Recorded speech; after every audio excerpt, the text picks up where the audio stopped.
L'agriculture transgénique, une expérience à l'échelle mondiale sur l'homme, l'animal et la nature. Les cultures de soja, de maïs, de coton ou de colza génétiquement modifiés ont des implications considérables. La multinationale agrochimique Monsanto possède 90% de ces plantes transgéniques. Syngenta, DuPont, Bayer et d'autres détiennent le reste. Manipuler génétiquement des plantes peut avoir des conséquences incontrôlables car notre connaissance du fonctionnement du génome est incomplète. Malgré ces risques, des gènes étrangers sont insérés dans des plantes qui sont ensuite cultivées à grande échelle en plein champ. À l'heure actuelle, 90% de ces cultures se situent sur le continent américain, soit aux États-Unis, en Argentine, au Brésil et au Canada. Les chercheurs semblent avoir oublié qu'une fois dans la nature, les plantes transgéniques ne sont pas maîtrisées comme elles pourraient l'être en laboratoire. Elles prolifèrent, peuvent contaminer le patrimoine génétique d'autres plantes et se retrouvent dans les champs des agriculteurs voisins qui voudraient pourtant les éviter. Les industries agrochimiques prétendent que les OGM permettent aux agriculteurs d'améliorer leur rendement. Cet argument ne tient pas la route. Les rendements de ces cultures ne sont pas supérieurs à ceux des cultures traditionnelles.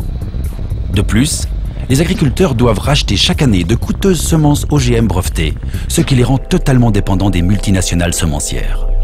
Par ailleurs, les multinationales qui cherchent à imposer les OGM commercialisent aussi des herbicides et des insecticides. Les plantes transgéniques sont principalement de deux types. Soit les plantes sont tolérantes à un herbicide et l'entreprise produit alors également l'herbicide correspondant, soit les plantes produisent elles-mêmes un insecticide en continu.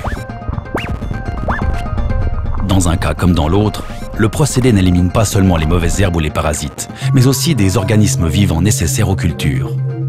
Et comme la nature s'adapte, les parasites et les mauvaises herbes finissent par résister aux pesticides. Conséquence, l'utilisation toujours plus massive de pesticides toujours plus toxiques.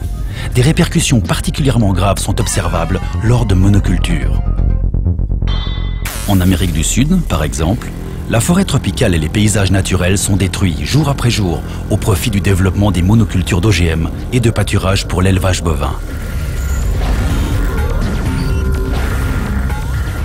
Parallèlement, les sols et la nappe phréatique sont hautement pollués et les lobbies pro-OGM continuent de répéter que les OGM vont résoudre le problème de la faim dans le monde.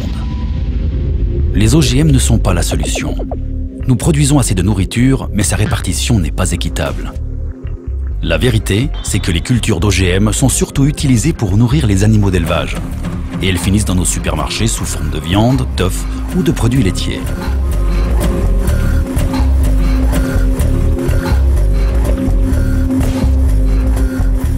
À la liste de tous ces effets nuisibles sur l'environnement s'ajoute une question délicate.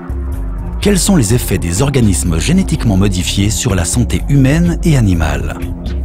La réponse est: personne n'en sait rien. Voilà pourquoi il est important de bien vous renseigner sur les produits que vous achetez.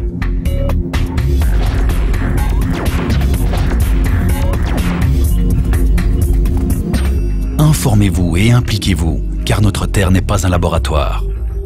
Pour plus d'informations sur les OGM, www.greenpeace.org/OGM.